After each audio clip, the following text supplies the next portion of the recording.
Good afternoon, this is Bob with County Records Research. Today is January 6th, Friday 2017, and this is our second webinar of the year. If you're looking at the visual portion of our screen, I'm betting you're a little surprised to see what you see. We've introduced some changes recently on the website for the new year, and we wanted to say welcome to the new face of County Records Research. If you're just joining us, you'll notice that the home page that you're seeing is different from what you're used to seeing. You're going to be seeing this home page every day starting on Monday with new information, new features to the site, and if you notice the map here on the left-hand side, we've added a couple states. So we're going to go ahead and talk today about using the website to look for opportunities, and I'm also going to point out some differences in the site. We have just uploaded onto our YouTube channel a recently produced webinar where we're giving you some of the features of the site like we normally do on our Wednesday presentations, and you're going to find that that's going to kind of give you some navigational features to the new site. Because you haven't seen the site in its current image, we're going to go ahead and just give you some of that navigational information just in a real short version so you know what to look for when you jump onto the site starting on Monday. First of all, you'll notice this is our new homepage. The chat option is still up at the top right. It's offline right now because we're doing the presentation. You'll notice that we've got buttons here across the top below the County Records Research logo and the 800 number. Here's our login option. Okay, so it's basically center screen, and that's my option to log in and jump into my account. To the right of that is our 5-day free trial option. We're just simply calling that now the free trial, and pricing if someone wants to take a look at that. Also our foreclosure processing here. If I scroll down a little bit further, there's my button for the free property search, and a 5-day free trial is there. Okay, if I scroll down further, you'll notice that we have moved our control panel for the site that was formerly on the upper left-hand side of your page, and some buttons down the left and right-hand side. These are now encapsulated into this lower portion of the screen. A lot more convenient, simpler to read, easier to use. So you'll notice that you have 4 primary groupings. You have About Us, our privacy policy. My favorite parts of this section are the calendar of upcoming events, which of course if you're joining us for our seminar today or webinar today, then you know about this page. This is our calendar of upcoming events. Okay, and it's got a sub scroll bar that you can pull down to see the whole page. Below that, we've got our terms of use and then our blog. You all remember the blog. This is the little articles that I throw on here periodically where I can scroll down and access our archive. If I scroll further down, there's the contact us option to send us an email. Tell us how much you love the new site. And register now, which is the option to simply activate a new account without using the free 5-day trial if you're just restarting your service. Remember to use that only if you're just, excuse me, simply jumping in and setting up a new account with or without a promo code. It does include a box for the promo code if you have one. If you have any questions on how to do that, of course, you can send us an email through Contact Us or send an email to me, Bob, B-O-B, at countyrecordsresearch.com. Okay, now the second grouping here towards the center, this includes a lot of our buttons to access various things such as logins, affiliate login for our affiliate members, our trustee sale bidding service login, and those are also ways that you can set up these same accounts as well. So if you don't have a trustee sale bidding service account, you can just click on the login, and then once in there you can click here to set up your account. A lot of this is just like the old site, what you're used to seeing, except we've again added some different things, including the additional zones with different states. Okay, below that, these are some of your aspects of the site that you're all familiar with: frequently asked questions, our forms page, user testimonials, sign-ups to get emails, trustee field trips, sales field trips, foreclosure basics tutorial emails, and email notifications. These are all just basic email sign-ups. And then the property search option here. Now note, I can log in from two different points on the site to my own account. I can select property search. If I do that, it'll take me to the login page, and then it'll take me immediately to my property search screen once I log in. Or I can go ahead and click the login option, and in that case what will happen is I'll log in, and then it'll take me to my welcome page that gives me my list of counties, and then I select property search from there. Both ways work. Okay, and this way, if I wanted to just jump right to property search, which we're going to do in just a moment, then you'll see that you can just launch right into your research on the website. Okay, further to the right, we have our training and support section, and what we've done is we put Foreclosure 101, our industry terms and definitions glossary, our free resources and links page, video training, and how to use this website. This is all under a training and support header here at the lower right-hand side of the page. And then on the far right is our foreclosure processing options for people that are interested in purchasing notes or already have a note and are interested in the processing of foreclosures. So that's all right there. And again, this is all covered in detail in a presentation that we just did yesterday that was just uploaded onto our YouTube channel. And to show you where that is, I'll go right back to my calendar of upcoming events, scroll down, then go to my little sub-scroll down bar and point out that we have view previous demonstrations. If you want to go ahead and watch Wednesday's presentation, that plus today will give you a nice overview of the features of the new website. Okay, that being said, let's do some shopping. Now, first of all, what I'm going to do is I'm going to select property search. And this now, like I said, takes me to my login page. And you're going to see as soon as I log in, it's going to take me directly to my property search screen, because obviously that's what I want to do. Okay, so I'm logging in. And notice I've got the same little CAPTCHA page here. Now, I think in this format, it's easier to see the image. So that's just my opinion, but I think you'll probably agree with me that it is a little easier to see. And we do try and respond to different questions or requests that people have, and a lot of people have said this in the past. They'd like it to be a little easier. So if it is as easy as I think it is, I'll have it right, and there I am. Now, what it did is, like I said, it launched me right over to my property search screen. If I hadn't selected property search, if I had just selected login, then I would be at my welcome page.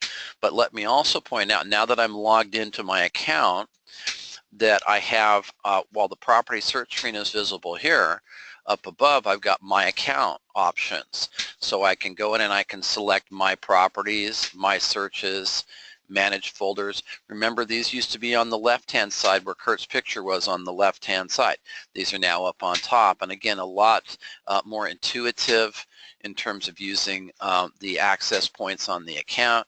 And if you get used to the process, I think you can actually move faster through the site this way, because everything is a lot more ergonomic in terms of how we use our mouse. Okay, so now I had just been doing some research in all of Los Angeles County, so I've got all of Los Angeles County selected.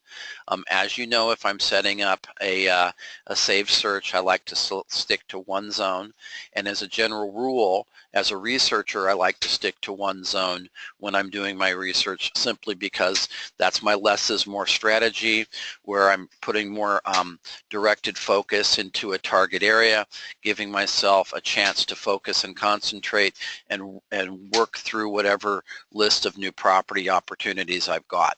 So what I'm going to do is I'm going to uncheck all Los Angeles County, and I'm going to also give you a quick tour of this, because again, you're going to notice, rather than having California, Nevada, and Arizona only, we now have Washington and Oregon tabs. Okay, now each of these tabs has the various county zones included in that state. Okay, now Oregon and Washington are a little different than California and Nevada. Like Arizona, they use a different system of documents. So you're not going to have notice of defaults as a research tool in these two states. What you're going to have is you're going to have notices of trustee sale. And then we also are also going to have available for you on our forms page the Washington and Oregon foreclosure rules or laws as they apply in the process. So as you're doing your research on the site, just understand if you go to do a search in Washington or Oregon or Arizona and you go to do a search of NODs, that's not necessarily going to work for you. What you're going to want to do is you're going to want to research notices of trustee sale. Okay, now what I'm going to do is I'm going to go ahead and I'm going to select California personally because again I like as a researcher to target the area that I'm targeting based on what kind of research I plan to do for myself. Now I'm going to go ahead and I'm going to select Los Angeles County East. Okay, haven't done Los Angeles County East in a while. This is the San Gabriel Valley. If you're unfamiliar with it, you can put your cursor right over the county zone or the zone header, and that opens up the little dialog window here in yellow that gives us a list of cities that are included in our target area. Okay, so these being the cities that are included in that target area, I know that if I want to search properties in Monterey Park or Industry or Laverne or San Dimas, that I'm looking in the right place. You know, there's an old joke that someone's looking for something in a room, and the person says, well, what are you looking for? And he says, I'm looking for my keys. I dropped them outside. And the person says, well, why are you looking here? And he says, because the light's better. But okay. What we're doing is we're looking in a specific area because that's where we want to find what we want. So I'm going to look in Los Angeles County East because I want to find a property in a target area. And let's just say that that is Monterey Park. Okay, so I'm going to select Los Angeles County East and I'm going to scroll down. Now here's my single property search. Now the screen itself has not changed at all from the last time you saw us do research on the site. So you're going to see you've got your zones up on top. Based on the count or the state that I picked first. Then I've got my single property search section, and then down below I have my general property search. Now ordinarily it's going to always be on notice as a default filed as my search option. Okay, I'm going to go ahead and select upcoming trustee sales this time around. And again, you know from previous presentations, my notice of trustee sale report will be larger. Okay, and it's going to give me a more adequate source of data for my specific properties. So when I'm looking at my upcoming trustee sales, I'm going to get a list or an auction date, not a listed date, excuse me. Now, one of the things I like to point out in case you're not familiar is that I can get rid of the dates that are here. I can correct them for a specific target. Let's say, for instance, that I only want to see properties that are going to go to sale in the coming week. So let's say, for instance, because obviously if I go to search today's auctions, they've already taken place. And I want to give myself time to go visit properties over the weekend. So I'm going to take this first date and I'm going to bump this out to the 9th. Okay, so that gives me the weekend to go check out properties and be prepared. Assuming that I was bidding at the auction, of course, I would hope that I've already done my busy work and ran out and got my cashier's checks so that I'm prepped and ready and I can go to the auction on Monday. Now, if I haven't done that, if it takes me more time to do preparation, no biggie. Just make sure that you pick a date in the farther future. So let's say that I haven't done that and I'm going to push it out to the 10th to give myself Monday to go hit my bank and get my cashier's checks. Fine. Okay. The system's flexible. The website allows us to work around whatever life circumstances are affecting our ability to go out and cut a deal. Okay, this also gives me another day on Monday to go talk to folks and make offers and try and get properties into escrow. Okay, so I'm just going to push it out to the 10th. Now, since I've localized myself to the 10th, And I've got the 20th as my follow-up date. Do I want to keep that? You know what, that sounds good, because I know the following Monday, the 16th, is a holiday. That's Martin Luther King Day, so I know there are not going to be any sales that day. So I've just given myself a report that's going to give me 8 sale days. And let's say that I want to just search Monterey Park. Notice to the right of my date boxes, I've got the word city. And I'm going to type in Monterey Park. Whoops. I'm going to try and spell it right too. Okay, so Monterey Park. All right, so let's go ahead and say, let's find out what's going to sell. Now, because I've localized my search, pardon me, to about 8 working days, and I've further localized my search to 1 county zone and specifically 1 city, I'm going to go ahead and now I'm going to go ahead and hit my search button to see if I get enough properties to do my research. Now, my gut tells me if there's not enough properties in this search, I can expand the dates because I've already set my geographic coordinates, and therefore within my geographic coordinates I want to give myself as many options as possible. So if I don't get as many results from this report as I'd like to see, then I can always bump my dates out further into the future for auctions. Okay, so I'm going to go ahead and hit search without polygon. Now I'm not using the polygon at the moment. This is our polygon map below. If I wanted to, I could use a polygon map and get rid of the Monterey Park designation. And all I would want to do then is localize my search to the area around Monterey Park. Okay, and I've done that quite a few times in different target areas. I'd want to zoom in and make sure that I can see where Monterey Park is. And, you know, frankly, it's funny. I'm looking at the map. I'm going, where is Monterey Park?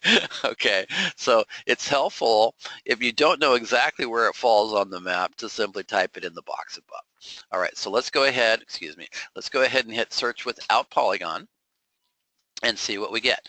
Okay, so my search returned 6 records, which is fine. This is a good starting point. And this is a notice of sale report. Now, because I have a very short list, I don't have to adapt my map to show more properties. If this said 0 to 20 of 50, then I would know I have a lot more properties to see than what's showing. If that's the case, then what I would do I would just simply go down here below the map, below the legend, and I would click on 40 or 60 if I had more than 20. Since I don't, since I've just got the 6 to work with for now, I'm going to leave the map as it is. Now notice I can put my cursor in the map and I can zoom in and out, so I can get a better, you know, close-up view of where these properties are. So this one looks like this one's right in a park. So it looks like there's some residential property in Belvedere Park. Okay, there are also, this one over here on Schoolhouse is right across from East LA College. So if I was looking for properties that were right in the area of a college, because maybe I'm looking for income properties, cash flow, that one might have some potential. So let's do some shopping and see what we can find out about these particular properties to see if they're of interest for either bidding at the auction, or making offers, or potentially buying notes. Now, I haven't done this search before today, so I don't know what we're going to find with these properties, but let's dive in without further ado and do some shopping. So the first property is on School Side, and that's right here. And again, so this is a property that's right about a block away from East LA College. School Side Avenue in Monterey Park. Now, I've got my address, I've got my city, I've got my zip code. I've got my lot size and square footage, so it's a 7,483 square foot lot. The house itself is a 4-bedroom, 2-bath, and it's 1,768 square feet. Okay. Furthermore, I've got a comp, or an estimated value, of $604,277. Okay, so that looks okay. We're good so far. Now, the amount owed to the lender on the foreclosing loan is about $436K, so $436,000. Now, I'm going to go ahead and just keep going toward the right. There's our senior junior loan column. As I've said before, our senior junior loan column gives us a slash that represents the position of the loan foreclosing. More clearly up on top, you see senior slash junior loans. So anything to the left of the slash is senior or older, okay? Anything to the right of the slash is junior or younger, okay? So bottom line is this: anything that's going to be to the left is going to be an older loan or lien if it were an HOA lien. I don't think you'll see anything like that. Most HOA liens you will find in second and third position. Okay, some in fourth actually. But in this particular case, we have a foreclosing first. So notice our loan position column, we have a 1. So this indicates that on Schoolside Avenue in Monterey Park, this 4-bedroom, 2-bath has a foreclosing first that's owed $436,749. Now, to the right of the slash in the senior junior loan column, there is a second. Okay, this is most likely going to be a purchase second or a refinance second with the same date as the first loan. Most of the time that's what I see. I could be mistaken. This could be a completely different lender, in which case a junior lender buyout is a possibility in this solution to this situation. Okay, so now beyond that, I have an auction equity figure that's a positive number of 167,000. Now on a place that's worth about 6, 167 is a good amount of equity. It's not bad. It's a starting point, okay? Now, I know if this property goes to auction, and it's set to go on the 11th, which is next Wednesday, I know if it goes to auction that if the lender opens at 436, I'm going to have about 160 something thousand in equity, something in that range. Remember, we're basing this based on the amount that's owed on the notice of sale, which could change right before the auction, up or down. I'm also noticing that the estimated value is $604,277. Now, this is a comp that we pulled up. Okay, now the lender who sets the price at auction might have a different number. They might have someone that goes out to the property and says, I've looked at this place, it's a shambles, it's worth $500,000. In which case the lender might drop the bid to 4 or even less. Okay, or they could get a comp from their broker that goes out to the property and says, oh, this is a $700,000 home. In which case the lender is going to make sure they get paid every penny. Okay, so now let's see what more we can see and find out if there's some opportunity here. I already feel an opportunity to buy it at the auction if I'm willing to spend $436,000. But let's see if that number is true or if it's going to change when we get to the auction. So I'm going to click on Schoolside Avenue and open the profile. And let's see what we can see. Okay, first of all, I was wrong about that second. Notice whenever we open a profile on Notice as a Trustee Sale, and for the benefit of the presentation, I'm using Google Chrome as my browser. You'll notice that we do have a different look up on top, again, because of the new face on the website. You'll notice that I can access my account from here if I need to bounce over and open a window to grab my properties or my searches. See how much more convenient that is from the previous layout that we had. So I can jump right over to open up a tab for my account or my searches if I need to. Now, notice also we've got our map on the right, loans on the left, as always. Map on the right, loans on the left. Now, with the map, I can zoom in with the wheel on my mouse. I can also use these little magnifying glass goodies, but notice how they kind of fly in and out real quick. That's like really fast for me, and that would make me dizzy if I did that all day. So I like to use the wheel on my mouse to go in and out gradually, and then hit my bird's eye option to take a look at the property. Okay, so now one of the things that I just noticed, because I was hoping for this is a duplex. Under property details, this is a 2 units, 4-2, so it's probably 2-1 and 2-1 if I'm not mistaken. So this is a duplex unit, so perfect for a unit that's a block away from the college. This is really looking good in terms of becoming a cash flow property that I can take advantage of. But let's learn more about the situation, okay? So notice also in my property details section that I have a purchase date of February 18th of 2000. Okay, so it looks like they bought the property in the year 2000. Their purchase price was $222,000. Okay, so a lot of twos there. So now, so $222K is what they spent to buy the property back in February of 17 years ago. Okay, so after that, our owner took out a refinance first of $370,000 in 2007. Remember how the market had peaked out? The market was just zooming in the mid 2000s, and 2007, 2008 was when things kind of peaked, right? So notice in 2007 they refied off whatever existed of their pre-existing first from 2000 with this 370. Okay, then a year later, almost to the date, one month more, they took out 46,686. Now this is kind of an odd looking loan, isn't it? No zeros here. It's kind of an odd looking. This could be a private lender. Okay, so this is interesting. This could be a private lender, so I'm considering that the junior lender buyout strategy is looking more interesting if I research this further and find out that that note belongs to an individual. Okay, now let's learn a little bit more. The trustor who borrowed the money on this first loan, this is Salvador and Martha Martinez. So Salvador and Martha are the trustors, so they're the borrowers. Also, they're on title as the owners. Salvador and Martha are the owners, so they own the property. Now notice also, the mailing address 2389 Schoolside. The property address is 2393 Schoolside. So, oh, wait a second, I just noticed that. So they live at 2389. The property is 2393 and it's a duplex.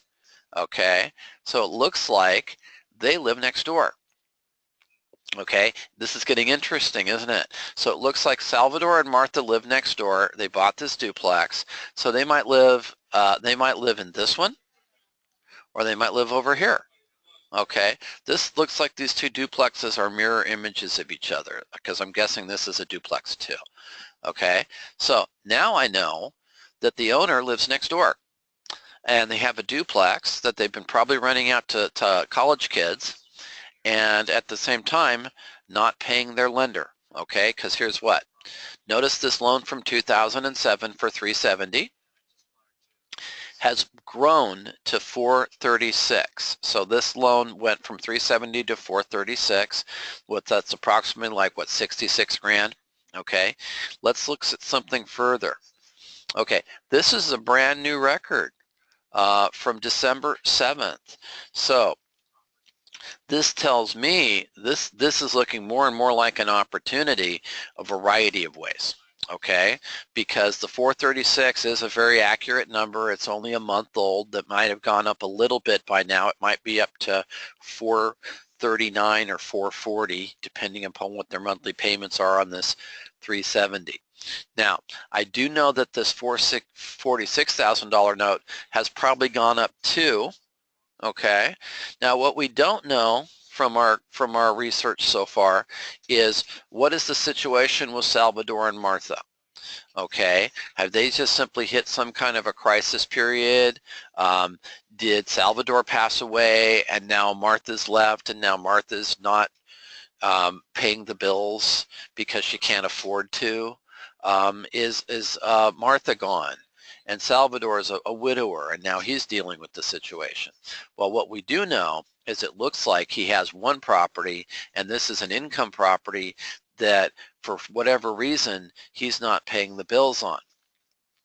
This might be an excellent opportunity to go to whoever's left, or both of them, and find out if they're willing to sell this property, because if it is producing income, they're taking it to pay for other bills. Okay, or they're in a situation where they're incapacitated. Okay, we don't know exactly what it is, but they have equity and this is an income producer, so they should be paying the lender unless they're in a situation where they can't. Okay, so let's learn a little bit more. Okay, as I scroll down, it's set to go to auction. Again, this is a brand new record, brand new in the system. Now, the location of the auction, this is odd. This is the Thomas Street in Pomona. This is not the Civic Center. This is in the Mason's Lodge that's down the street. So this is an opportunity also for a property that's going to go to auction at a lesser traveled location. Okay, and I got to tell you, that's one of the benefits of doing research on these properties, is identifying those that are going to be at the less busy location, because that increases the odds that I might be the sole bidder. Okay, now, so this is the first scheduled auction date. Now, if the property owners are not fighting the foreclosure, it can go on this date. This could sell on Wednesday, and the lender's only owed $436,750 on a property that's worth approximately $600,000. Okay, so let's do something else. Let's check our Zillow link. Okay, and all I'm checking is to see if the Zillow's estimate's different than ours. Now notice Zillow has 571 as the Zestimate. That's a spectacular difference from 604 to 571. That's about 30 grand. So one of the things that we always learn as researchers and as potential buyers is that we always want to go with the lower comp value, because if we guess our valuation on a property too high, we can shoot ourselves in the foot by overpaying for the property. So let's assume 571 is a fairly accurate number. Now also notice it says it's off the market. Now what I'm going to do is I'm just going to see if there's more information on Zillow's page, because I don't really go here for the Zestimate, I go here for this, the price tax history. Okay, so what does this tell me? It tells me they haven't listed it for sale and it hasn't changed hands since they bought it originally in 2000. Okay, so all I wanted to do was verify whether or not there is any activity, if there's a realtor involved. If there is, they're not putting it on Zillow. Okay, so it looks to me like here's an opportunity for somebody to make an offer to the property owner, number one. Number two, research this second and see if it's a privately owned second, because there's room here for a junior lender buyout. Okay, and you'd buy this loan really cheap, and then you turn around and bring the first loan current and start your own foreclosure with the hopes of becoming the owner of the property or getting paid off the face value of that second loan. Okay, if I bought this loan for $4 grand, I could stand to make about $40,000 in about 6 months work. Okay, so that's one way to go about it. Another way to go about it is to get your cashier's checks together, be ready to bid, because I've got a good hunch that potentially this one's going to go to sale next week, because they've allowed this to go from the notice of default to the notice of sale. Okay, let's see if there's a little bit more information on this property. Now I'm going to go ahead and I'm going to grab the parcel number, left click, drag, right click, copy. Now I'm going to go up to the main tab for the main page. Again, we're using Google Chrome, right? So I'm going to click this left-hand tab up on top, and this takes me back to my main page. Scroll back up, put in my parcel number here in the third box, and hit search. Okay, now what I was looking for is to see what activities in our system, because our archive goes back a number of years, and what this reveals to me, this is our single property search report that includes both notices of default and notices of trustee's sale. Now, I had assumed wrongly that this was a fresh foreclosure and hadn't been that active over the years. I was wrong. Notice that what we have is a notice of default here at the bottom. Let me point out, see how all these other records have a sale date and an estimated bid, and this notice of default that does not doesn't have those are blank. This is a notice of default because there is no sale date. Okay, now the other notices are all sale notices, and notice whenever you have a structure of forms like this in the website, notice the estimated minimum bid is going up on an ongoing basis. 337, 364, 385, 416, 436. It's just climbing a ladder up to the current amount owed of 436, and this has been going on for 4 years. Okay, so that's a little surprising to me, but now I'm correcting my vision of what's going on. These folks have been treading water now for 4 years, so they are under pressure. The lender has issued sale notice after sale notice after sale notice, and they've had to put it off, put it off, put it off. Now, I'm gonna, one thing I wanted to see when I did this single property search, I wanted to see if the second had ever filed a notice, and they have not. These are all firsts, okay? So the first loan filed their notice of default way back in 2012. This is a 5-year-old or notice of default. And then we have notice of sale in 2012, 2013, 2014, 2015, up the ladder, okay? So this is a lender that's pretty fed up, okay? And these folks have dropped the ball consistently. I would say if I were the lender in this position, I'm pretty frustrated with this couple, and I would be ready to take this house to auction, okay? Also, the second has never filed notice. Find out who owns that second, because you've got a second lien holder that's never taken any action. You know, that is your perfect description of somebody that is a viable seller of their junior loan. Okay, now you would have to do the math. You would have to look at the math and see what makes sense, because if this first is owed $436, they should be owed about, what would you say, about $340 right now, because this loan's about 10 years old. So I'd say they should be owed about $340. So I think whatever I pay for this second, I would have to come up with about $100,000 to bring the first loan current, and then keep it current during the course of my foreclosure. So if I bought this note for $4,000 and then I paid another 100, and then I would say another 15 grand to 20 grand to keep the first current during my foreclosure. Okay, so I would have to do the math and see if that makes sense for me. Okay, knowing what's going on, knowing that my foreclosure is going to cost me about $2,000 to $3,000. Okay, and just ballparking those numbers, figure out if it makes sense to buy the second. Does it? I don't know. Okay, I'll leave that math to you.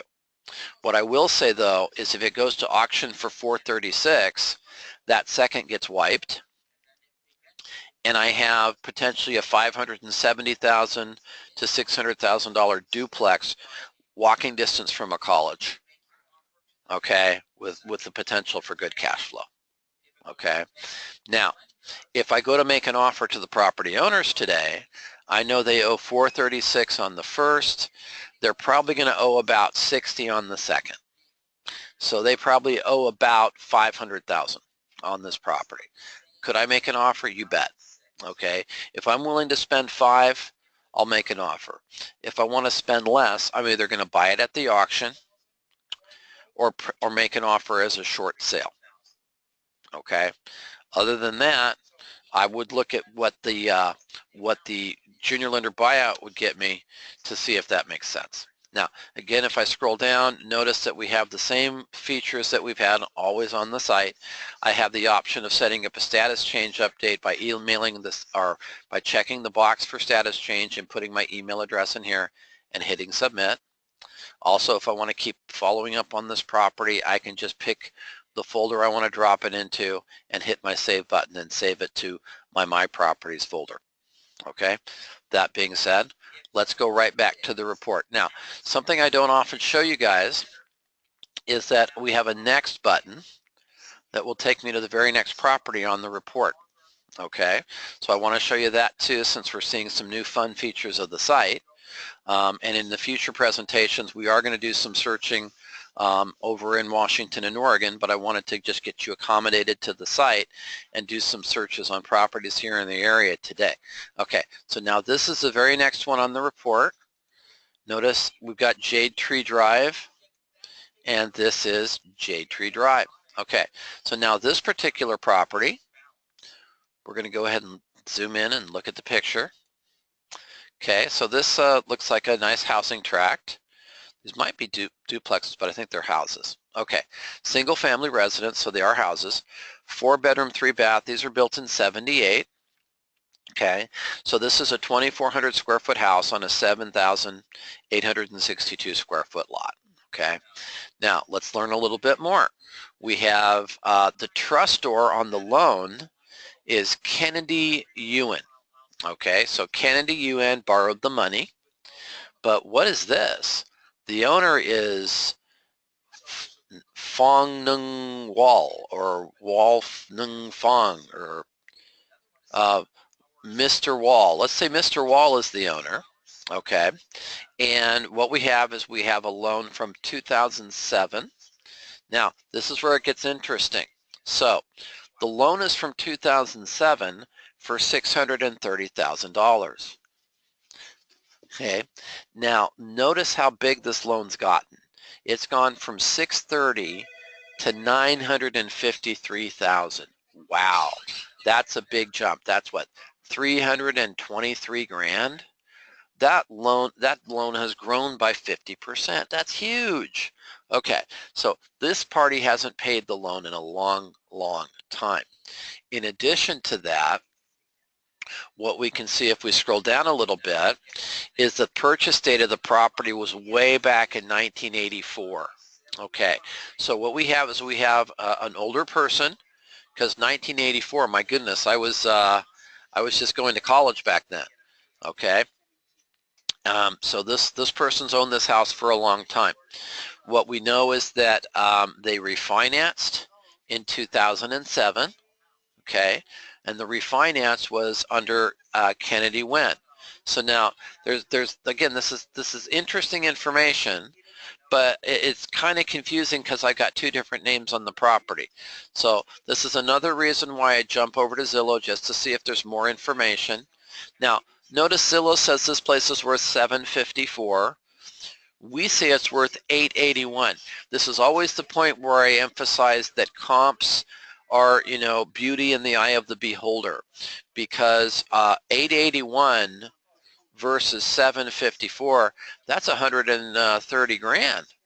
That's a huge difference, and I have to reconcile that as a researcher before I decide whether or not I want to pursue this particular property, because I need to make sure my purchase price makes sense, because this guy owes a fortune on this place. And the bottom line is it's not worth nearly what they owe, regardless of which comparable value you go with. Therefore, I'm either making a short sale offer, in which case I've got to set my price point regardless of what's owed, or I'm going to set for myself a maximum bid at auction, which the same logic applies. I've got to set a price point for myself regardless of what's owed. So I'm going to scroll down the page here a little bit further. I just want to see if there's any more history to learn. No historical transactions. So this guy's history is hidden.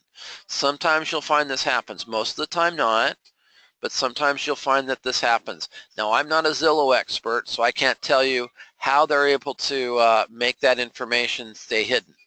But I can tell you, bottom line is this: for me as an individual, it was just a curiosity. What I really want to know is, what is this place worth to me? So let's say that the Zillow price point's the better price. Let's say $750. Okay, because again, when I'm a seller, I want to go with the high price. When I'm a buyer, I want to go low. Okay, and this is always the strategy with any type of investing. If I'm buying, I want to go for a low target. If I'm selling, I want to sell high.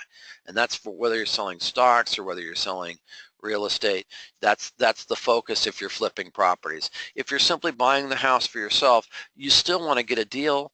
And that's why we buy foreclosure properties. And that's why I'm looking at this and saying, all right, I'm going to use the 750 number. I'm going to assume that the 881 number is out of whack. Okay, now if it turns out that I'm wrong, okay, I can be corrected. Okay, but I'm going to try and save as much money as I can going into the process of either bidding at auction or making an offer to the property owner. Now let's see if we can learn a little bit more. So I'm going to scroll down here.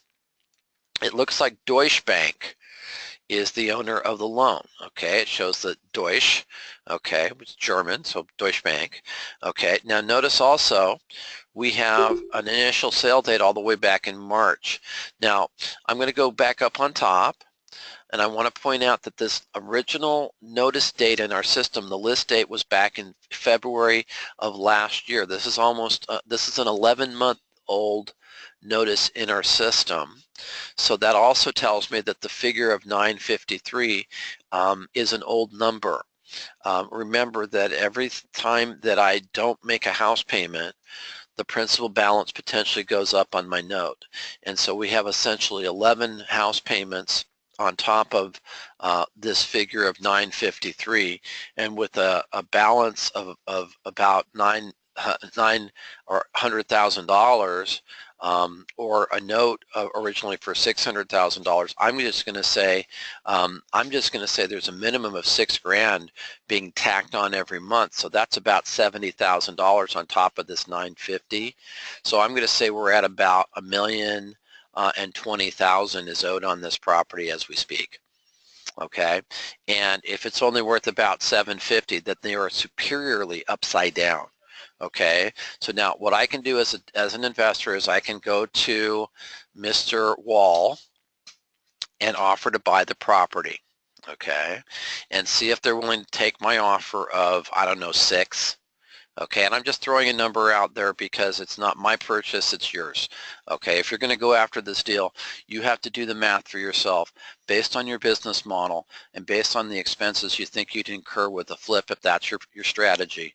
You have to understand that if I'm going to buy and sell this property, I'm going to have potential upgrade or rehab repairs because they've owned the place since '84. Do you think this place is tricked out, or you think it's original from 1984?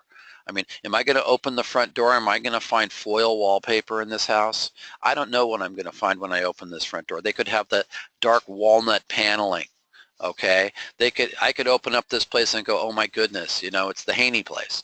But what we do know, it's generally a good structure, and it looks like we've got some greenery right behind, so the view's not bad. And you know, this is a very preferable location for lots of folks who like to buy in this area. So what I'm going to do is I'm going to set a price point for myself of about $6 to $650. Okay, and I'm just throwing a number out there so I have a starting point. So I would go to Mr. Wall and make him an offer, see if he's willing to take it, see if he bites. Okay, if he tells me to go pound sand, so be it. Then I won't. Then I know I'm not going to work through him. Now, the lender in this case needs to know the scoop on this, because you know, lenders don't get to be as big as they are not knowing the marketplace and not knowing how to work this type of business. They're going to have a broker that's going to go buy the property and deliver to them a BPO, a broker's price opinion. Now, if that broker says this place fixed up is worth about $750 and it's not fixed up, then they know that they're going to have to drop the price at auction. They know that already they're not going to get $1 million. Even if it was worth $880, they can't sell it for $1 million. Nobody would go for it. So they're going to need to discount. Now I'm going to scroll down a little bit further. Now notice they have not announced the opening bid for auction. This is going next Friday. They have not announced the auction bid yet. That's okay. That's normal.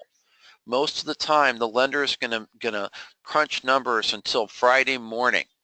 And then they're going to say, all right, open the bid at X. Now, X could be 550, okay? It very possibly 550. The lenders, I have seen when the lenders are aggressive, they might say this place, they might say, let me just throw an idea at you. And don't call this a prediction, but call it a postulation. Let me postulate. They owe about $1,020,000. What if that lender were to just say, you know what, I don't have time to think this through. Open it up for half. Open it up at $510,000. That could happen. Now, if you have your bid set at a maximum of 6, and you are at that trustee sale and they open at 510, you're at 510 and a penny. And you are styling if you're the only bidder at this location. Okay, now, so that could happen. Now, notice the sale has been postponed multiple times. The lender is closing in on the expiration of their notice of trustee sale. Okay, their initial sale date was March 18th of 2016. So they have until March 18th of 2017 to sell this before they have to pay for a new publication of a sale notice. Now, they've got a principal balance over $1 million. They're having to publish this in a paper. They're looking at the cost having grown over time as they've been trying to foreclose on this property. So the lender has a motivation to take this to auction.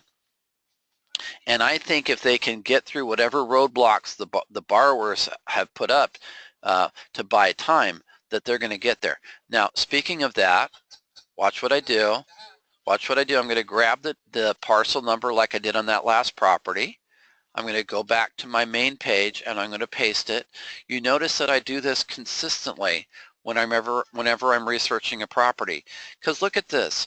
You've got a book here. You've got a historical reference on this property that goes back to 2009. 8 years of history on this property. How could you not look? Okay.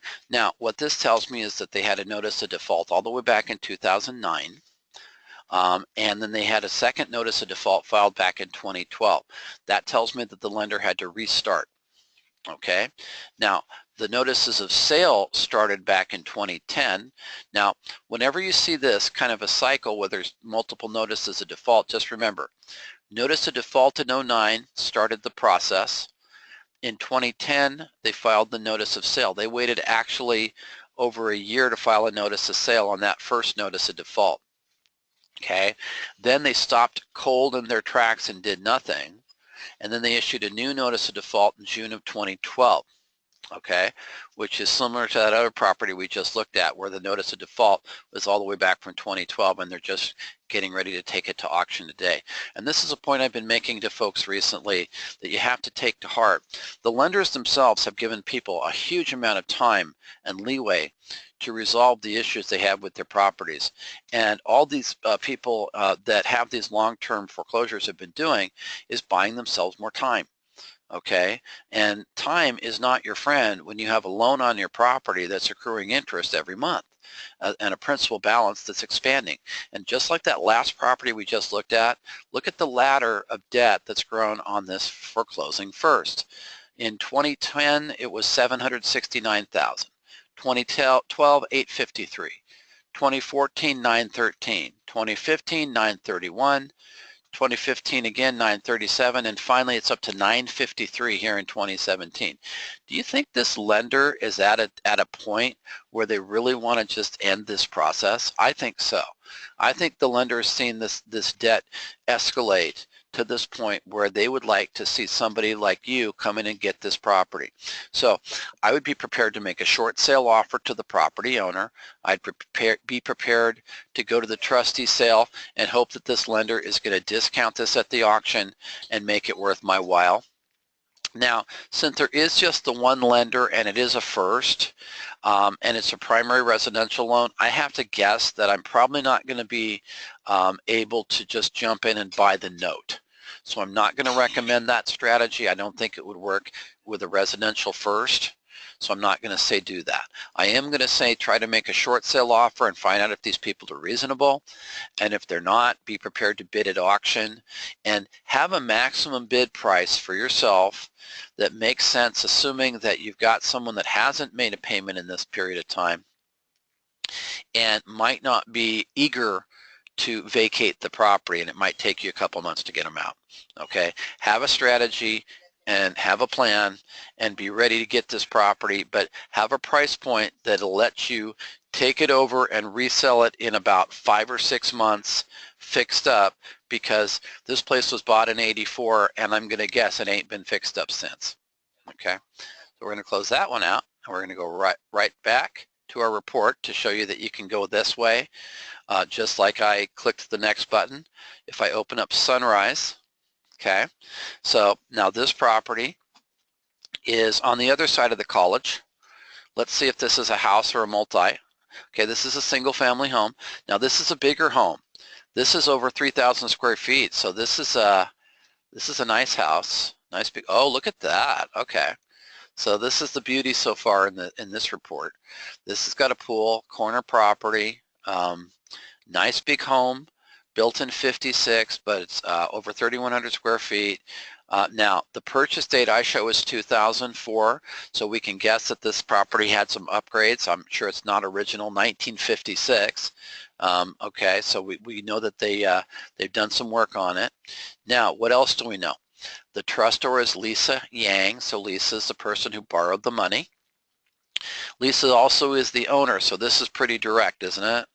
Okay, so we know Lisa owns the property. We know Lisa has the loan on the property. We know there are two loans because there's a first of $750 and a second of $100,000, both from 2006, but they're separated by 2 weeks, by 14 days. So Lisa bought the property. Oh, wait, hold on a second. Stop. Hold the phone. Lisa bought the property in 04. It went up in value. She bought it for $678, and then 2 years later, 2 years and 2 months actually, she upgraded her loans on the property, okay, to $850,000.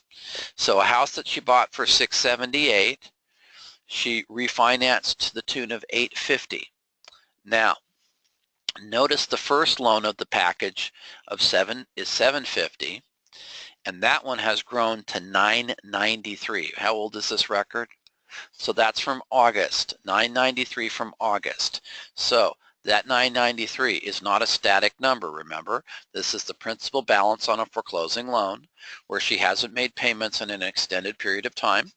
And with a $750,000 note, I'm just going to be conservative and say her payments are about $7K. And so we've got September, October, November, December, and now January. So about what, another $35,000 on top of that. So I'm going to say that she owes about $1,035,000 on the first, but there's a second.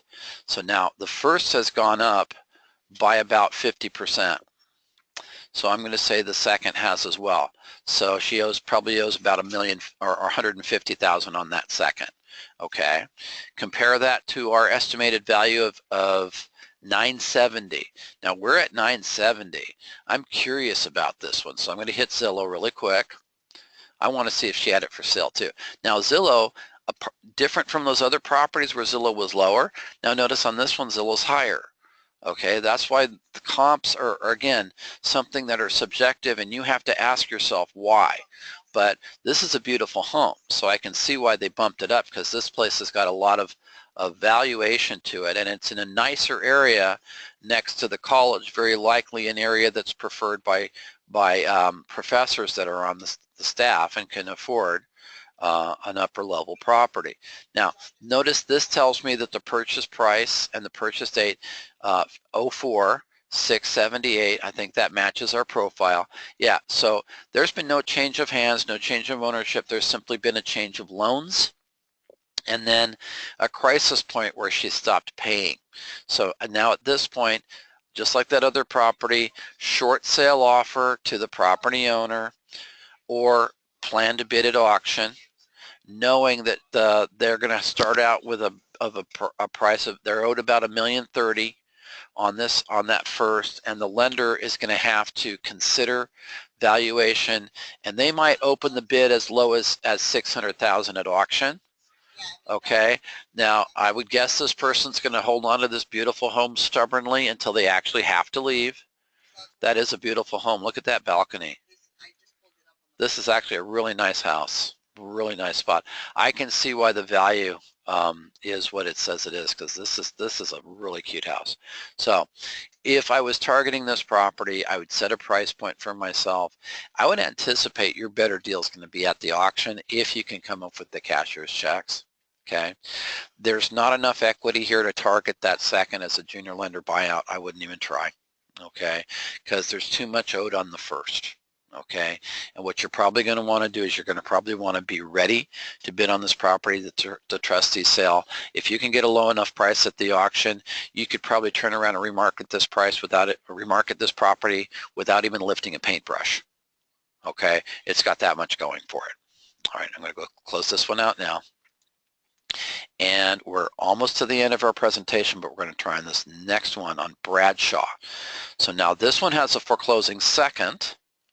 Now notice in the junior lender buyout or the senior junior loans column, notice whenever a second is foreclosing, then ahead of the slash is the number representing the first. Okay, so this represents a first of 315 and a foreclosing second that's owed 112, and our auction equity is over $200,000. So this looks really interesting from that perspective. So let's see what we can see.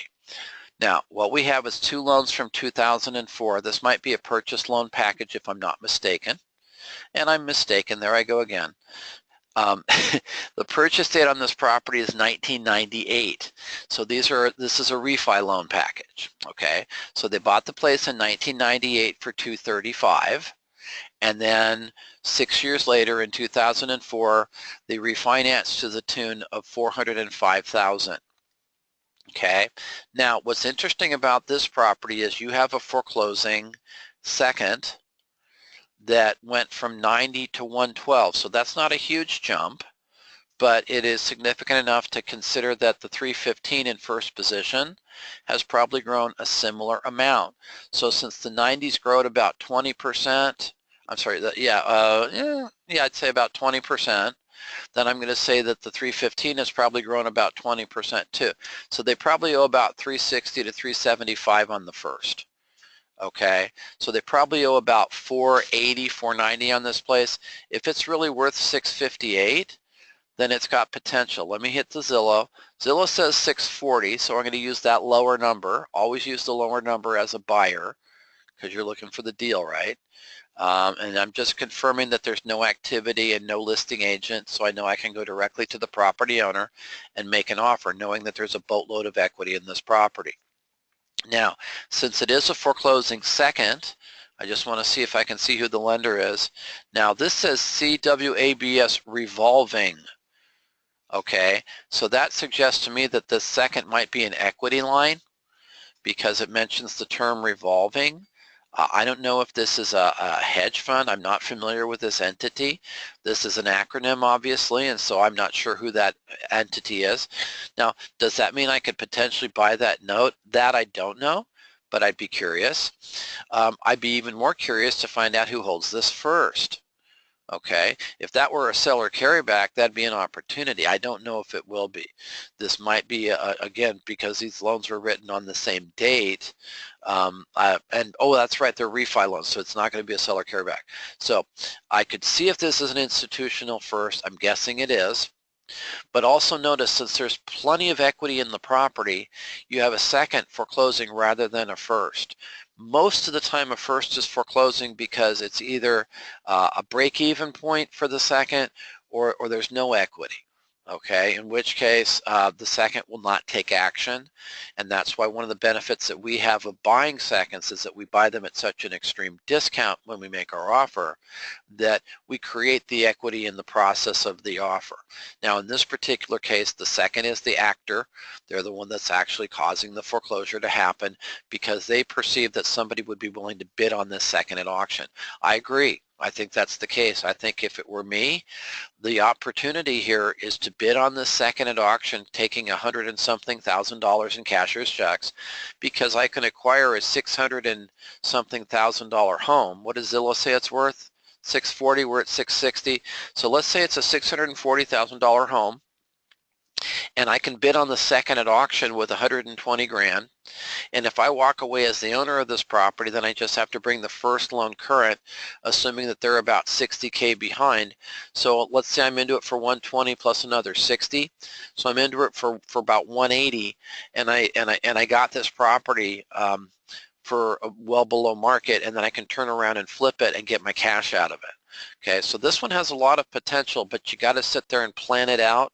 Like with most of these long-term strategies, when you're going to buy and flip, you have to plan it out and understand what your costs are so that you can set your maximum bid to bid on this second at auction and know what you're going to come out ahead with at the end of the game. Never forget that you're going to have cost of rehab if you're going to upgrade the property. They bought this in 98, so it's going to need some work. Let's take a quick look at the property. Okay, now look at this place. You know, it's got some qualities to it. It looks like you got some privacy. It looks like you're going to have some work cut out for you in terms of landscaping. But look what you could do with all this. If you did some nice landscaping on this, because a lot of the space is not usable in its current situation. because they've let the undergrowth kind of take over in these areas. But if you turned this into something with a lot more living space, I bet you could come in and get this place reappraised at a higher value and really turn this into a moneymaker. Okay, so think about your opportunities. Think about how you use the data to put those opportunities together, and think about the changes that are going to take place in the website as of Monday, where you're going to be able to search additional states, find additional opportunities, and ask us your questions. And don't forget, Kurt's got some things coming up. Now I'm going to go ahead and go back to our section down here below and point out on our calendar of upcoming events, Kurt's got next week 2 things going on. He's got on the 13th, he's got our 700 Civic Center Drive in Santa Ana. He's got our field trip at the courthouse where auctions are going to be held. And then also on Tuesday night, the 10th, he's going to be visiting with the folks with OCFIBI. That's Orange County for Investors by Investors. I just checked the meetup page on this, and there's literally over 150, oh, actually more than that, about 170 people are saying that they're intending to come. Now, might not be that many, might be more, but that's a nice big group and a nice opportunity to network, and it might not be a bad chance for you to get a chance to get a little bit more insight on what's going on from Kurt. Well, thanks a lot for joining us today and taking a look at some of the new images that our website has to share with you. Join us on our future presentations where we're going to be showing you properties in the states of Oregon and Washington, and give us a chance to show you how to use the data and how to get out there and find your deal. This has been Bob with County Records Research. Today is January 6, 2017.